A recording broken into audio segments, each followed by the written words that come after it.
Pinagpalang araw po mga minamahal na mga ka-hillside, mga ka-farmers. Sa araw na ito para sa ating pong video, isasama ko po kayo sa tour natin doon po sa pinakabagong pasilidad na pinagawa ng Department of Agriculture para po sa pagsusulong ng kanya po advokasya. Yan po ay matatagpuan po natin sa bayan po ng Pangasinan, sa munisipyo ng bayan po ng Suwal. Ito ay malaki later on ang maitutulong sa pag-aangat ng kasanayan o kaya naman yung technology sa pagsasaka o yung pong agricultural activities po ng mga facility ng Department of Agriculture. PREC, Suwal. Ano? Shared facility ng DA and other agency. Yan. So kasama namin si Sir Aris. Ayan po. I love it.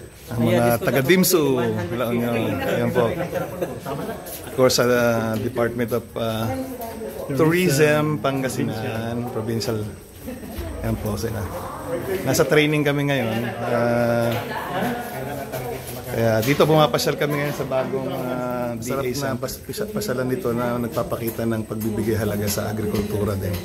No, meron palang mga ganitong facility.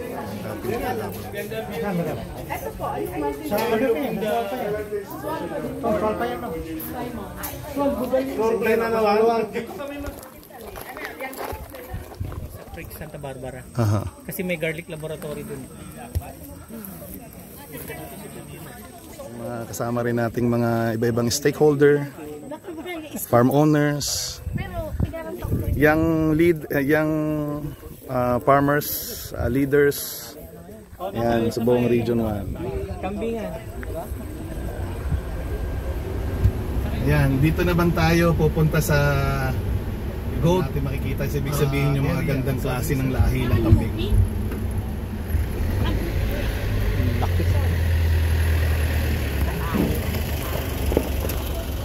Lalaki oh.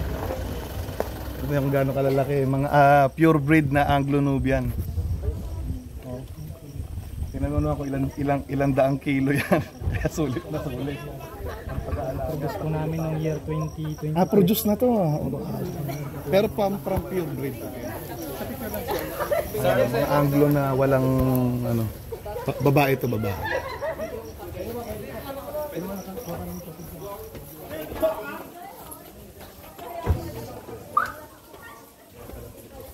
Malit na baka guys.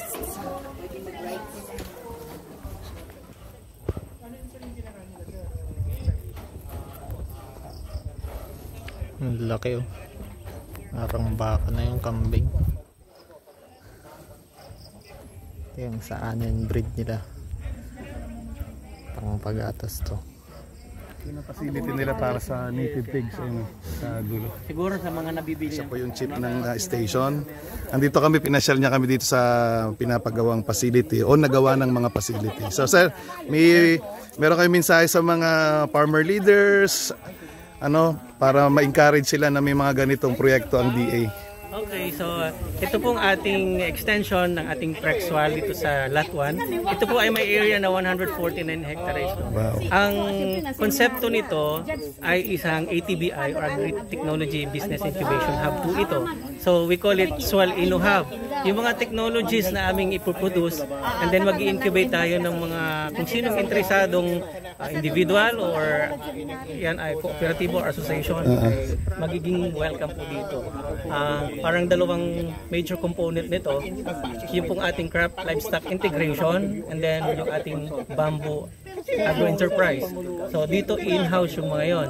But definitely ito rin ay magiging shared facility ng DA with other stakeholders and a venue, a platform for exchanging knowledge, skills, ideas ng sino mang lahat na maging interesado. So, Tulad din nyo. ang laki po na maitutulong niyan, no, sa pagtataas ng knowledge ng mga magsasaka sa ating pong especially dito sa sa Pangasinan and dyan, Region 1, ano po sir? Yes, buong Region 1. Yes. Hindi lang sa atin dito sa Pangasinan. Mga minamahal na mga so, thank you po sir. Minsan pa itong mga ganito pong mga karanasan nagpapakita lang sa atin mga minamahal na mga farmers na meron pa pong magandang kinabukasan na hinaharap po ang sektor ng agrikultura. Kaya wag po tayong susuko.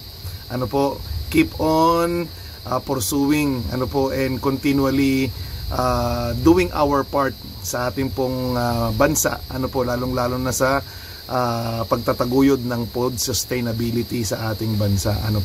Darating ang araw, lalo na yung katulad nitong napuntahan natin, nakikita natin kung paano binibigyan ng ating pong gobyerno ng kahalagahan ang pagtataas ng antas ng kalaman natin bilang mga farmer, na sa pamamagitan nga nung nakita natin kanina, naniniwala tayo na there is a brighter future for the agricultural sector, lalong-lalo na sa mga kapwa natin magsasaka.